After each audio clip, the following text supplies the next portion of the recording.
Welcome back, everybody. My name is Tucker, and in today's video, we're once again ranking positions in the NBA. So this is over here on Tier Maker. This is not my own list that I've created. I did create the categories, but the players at the bottom of the screen, I did not put them there. So if you disagree with who is or isn't a starter, don't take it up with me. But these are going to be my own personal rankings. I do this for every position. Pretty much before the beginning of every single season. I feel like for the last couple of years I've done this, and that's what we'll be doing in today's video, is ranking all these guys from superstar, star, above average starter, below average starter, role player, then all the way down to bum. So there might be some overlap because I know for 4 of these positions it was all from the same person, but this one specifically I could not find a shooting guard one by the layup line, who I think actually had a trading machine suggestion in one of the videos the other day as well. So I think he's actually a follower of the channel. But this one is a little bit different. So if you see some repeat players from the previous video, that would be why. With those things said, let's go ahead and get started. I already put Shea in the star category in the point guard video, so I'm going to go ahead and put him there. Next up, Josh Richardson, starting 2 for the Mavs this year.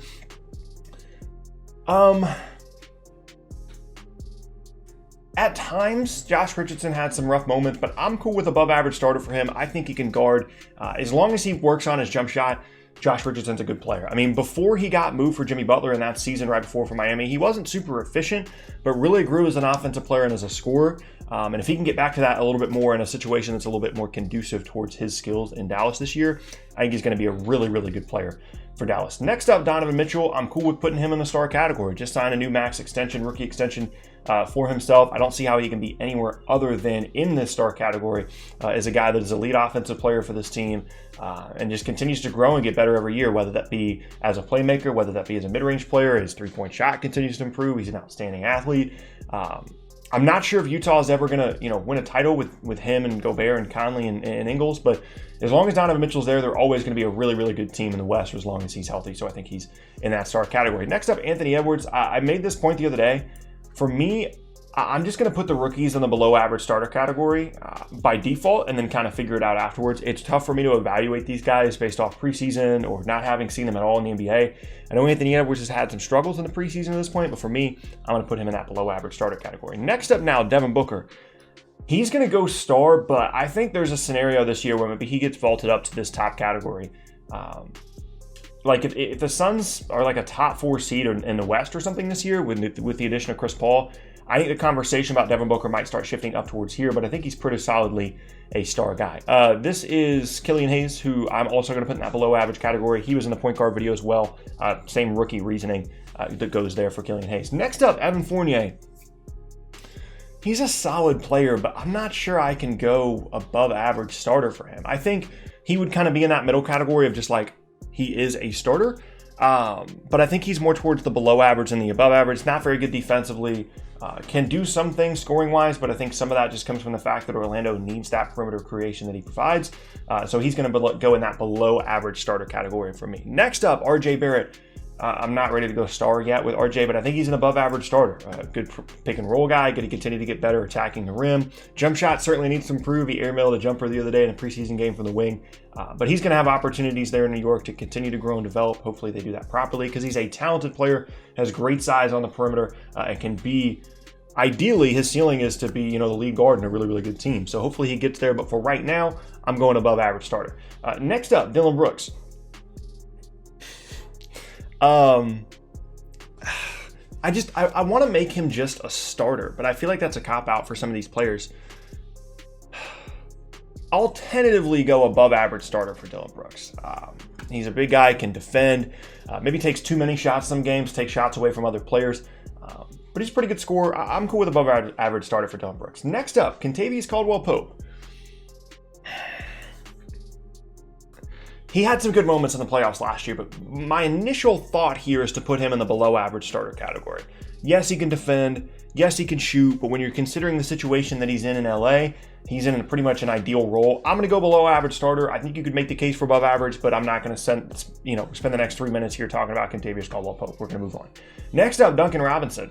I'm going above average. I think he's a really good player, can really shoot the basketball, great off-ball guy, such good movement, works really well there in Miami. Obviously isn't going to be great defensively, and showed some signs of getting better at getting to the rim, but he's such a lethal shooter. I don't know how he isn't an above average starter for the Heat or really for any team. Dante Di Vincenzo. Right now, I'm going below average, but I think he has the upside to be an above average starter in the league. He's clearly an asset and a player that a lot of teams around the league like, because he was being shopped to places like Indiana, to places like Sacramento, and potential Victor Oladipo and Bogdan Magdanovich trades. So clearly there's value there in the minds of other teams. I'm going below average starter for right now, just because I don't think that the potential matches up with what we're seeing right now from a tangible aspect, but he can certainly be an above average starter throughout the season. Next up, J Reddick. I'm going to put him in the above average starter category as well. Can really shoot the ball. Your spacing is going to be really good anytime J Reddick is on the floor. Obviously, there's other things in his game that he doesn't do super well, whether it be defensively or attacking the rim or otherwise, but whether from three-point range or little like dribble handoffs in the mid-range, J Reddick's a really good offensive player, so he's going above average for me. Next up, Seth Curry. I'll go in the same spot here. We have a lot of guys here, a couple in a row, 5 in a row, where they're all in similar roles, except for these guys are a little bit better defensively, but these 3 are just in a category of their own amongst these 5 players in terms of their ability to shoot the ball, and that's such a valuable skill that I feel like those guys have to be in that above average starter category because of how good they are. Next up, CJ McCollum. I'll go star here, but I think that there's a case that some people might make in the comments that TJ McCollum needs to be down here. Very, very good player, really good scorer. Has a lot of the offense ran through him whenever Dame isn't on the floor, even with Dame on the floor.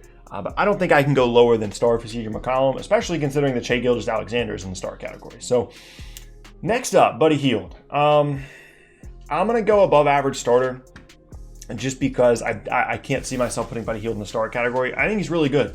One of the best shooters in the league, has really grown and developed his ability to score on the ball and be a pick and roll guy, be a ball handler on the perimeter. I'm just not ready to go star for Buddy Hield right now. Next up, Fred VanVleet. Do we put VanVleet in the star category? I put Kyle Lowry in the star category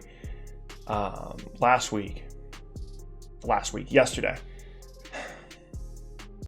I don't know, man.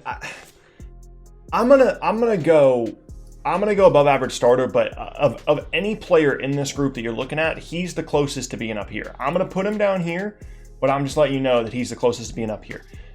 Really good player, can defend, can shoot, can play make. I like Shai's size and his upside moving forward better, but I'm gonna go VanVleet right here in the above average category. Next up now, Davonte Graham. I'm gonna go above average starter once again. I'm not willing to go star with him, but really good volume shooter, can score, create, especially in a situation in Charlotte where creating offensively is not an ideal situation to be in. He does a really good job. I'm going to put him in the above average starter category. Now is Bradley Beal. I think he kind of has to go in that star category. There's no other place for him to go. None of these guys right now for me are challenging for that superstar spot, but if someone was, it would be either Beal, Booker, or Mitchell. I think superstar is like MVP caliber guy on a consistent basis, or I could see it happening, and I'm not there right now. Bradley Beal, still a very good player though, obviously.